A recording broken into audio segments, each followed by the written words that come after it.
Hello, सभी को नमस्ते। उम्मीद है आप सब अच्छे होंगे और मन लगाकर पढ़ाई कर रहे होंगे। आज हमारी जो क्लास है ये टीजीटी पीजीटी हिंदी दोनों के लिए ही महत्वपूर्ण क्लास होगी। आपको पता है कि एकलव्य स्कूल की जो एग्ज़ाम डेट है वो कभी भी आ सकती है, और क्योंकि इसके फॉर्म भरे जा चुके हैं और जो डीएसएसबी की वैकेंसी है वो भी आने वाली है।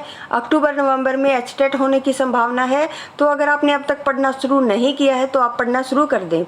आज की जो हम बात करेंगे वो किसके बारे में करेंगे? एनसीईआरटी हिंदी के बारे में आज हम बात करेंगे स्पेशली, क्योंकि एनसीईआरटी हमारे एग्ज़ाम को निकालने में क्या है महत्वपूर्ण भूमिका निभाती है। ये सब आपको पता होगा। एनसीईआरटी पढ़ना हमारे लिए बहुत ही ज़रूरी है। तो अगर आपने अब तक एनसीईआरटी को नहीं पढ़ा है तो उसको पढ़ना शुरू कर दें। आप हर रोज़ 2 से 3 पाठ भी पढ़ेंगे तो क्या है एग्ज़ाम तक आसानी से उसको कर लेंगे।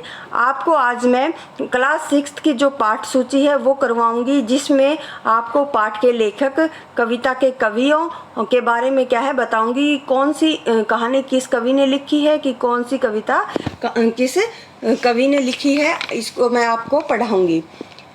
पाठों को आपको डिटेल में पढ़ना ज़रूरी है, क्योंकि अगर आप डिटेल में पढ़ते हैं तो सबसे अच्छा होगा, क्योंकि लाइन देकर यह पूछ लिया जाता है कि यह लाइन कहाँ से ली गई है, इसका रचनाकार कौन है।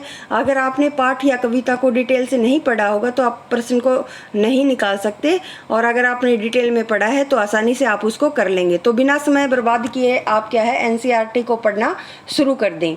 और अगर आप मेरे चैनल पर नए हैं तो मैं आपको बता दूं कि मैंने पीवाईक्यू की एक सीरीज शुरू की है, जिसमें मैं हिंदी साहित्य के इतिहास और आदिकाल और भक्तिकाल तीनों के पीवाईक्यू बिल्कुल अच्छे तरीके से कंप्लीट करवा चुकी हूं।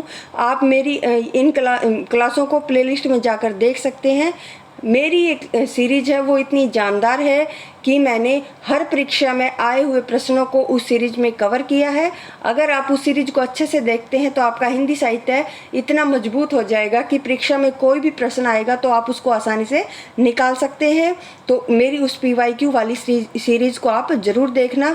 और आज मैं आपको क्लास 6 की जो पाठ सूची है वो करवाऊंगी, ऐसे ही फिर अगली क्लासों की करवा दूंगी। और फिर 9वीं 10वीं 11वीं 12वीं के क्या है मैं लेखक परिचय भी आपको करवाऊंगी। अगर आपको मेरा ये प्रयास अच्छा लगता है तो मेरे चैनल को सब्सक्राइब करें, वीडियो को शेयर करें और लाइक करें। तो फिर चलिए आज बिना समय बर्बाद किए क्या करते हैं, आज की क्लास को हम शुरू करते हैं। देखिए, अगर आप इन पाठ और इनको लेखकों को 2 से 3 बार भी याद करते हैं तो ये आसानी से याद हो जाएंगे। 2 से 3 बार इनकी रीडिंग आपको करनी है। तो फिर चलिए, पहला पाठ है हमारा वह चिड़िया जो। ये एक कविता है जो किसने लिखी है? केदारनाथ अग्रवाल जी ने। और ये है अगला बचपन। बचपन क्या है? संस्मरण किसका? कृष्णा सोबती जी का। कृष्णा सोबती ने इसमें अपनी बचपन की कुछ यादों को लिखा है बचपन में। और अगला है नादान दोस्त। ये एक कहानी है मुंशी प्रेमचंद जी की। किसकी? मुंशी प्रेमचंद जी की कहानी नादान दोस्त। अगला है चांद से थोड़ी गप्पे। ये एक कविता है किसकी? शमशेर बहादुर सिंह की ये कविता है। अगला है 5वां अक्षरों का महत्व निबंध गुणाकर मूले। अगला है पार नजर के। कहानी है ये किसकी है? जयंत विष्णु नार्लिकर की है। साथी हाथ बढ़ाना ये गीत है साहिर लुधियानवी जी का।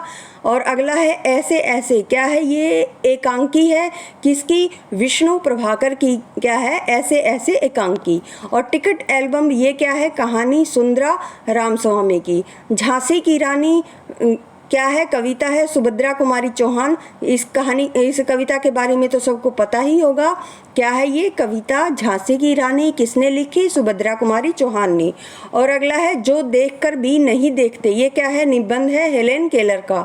अगला है संसार पुस्तक है। ये क्या है? पत्र, जिसको लिखा है किसने? जवाहरलाल नेहरू ने। कौन सा? संसार पुस्तक है। क्या है? पत्र है। किसने लिखा? जवाहरलाल नेहरू ने। मैं सबसे छोटी हूँ। क्या है? कविता है किसकी? सुमित्रा नंदन पंत की। क्या है? ये कविता है। अगला है लोकगीत। निबंध है किसका? भगवत शरण उपाध्याय का। अगला है नौकर। निबंध है किसका? अनु बंदोपाध्याय का। वन के मार्ग, वेरी इंपॉर्टेंट ये कविता है किसकी?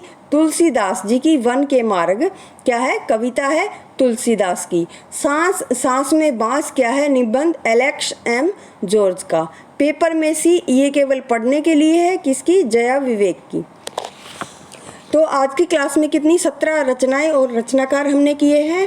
आप इनको 2 से 3 बार जरूर पढ़ना, जिससे आपको ये आसानी से याद हो जाएंगे। कल की क्लास में हम 7वीं क्लास की पाठ सूची करेंगे। आपको मेरे यह प्रयास कैसा लगा, आप मुझे कमेंट करके ज़रूर बताएं।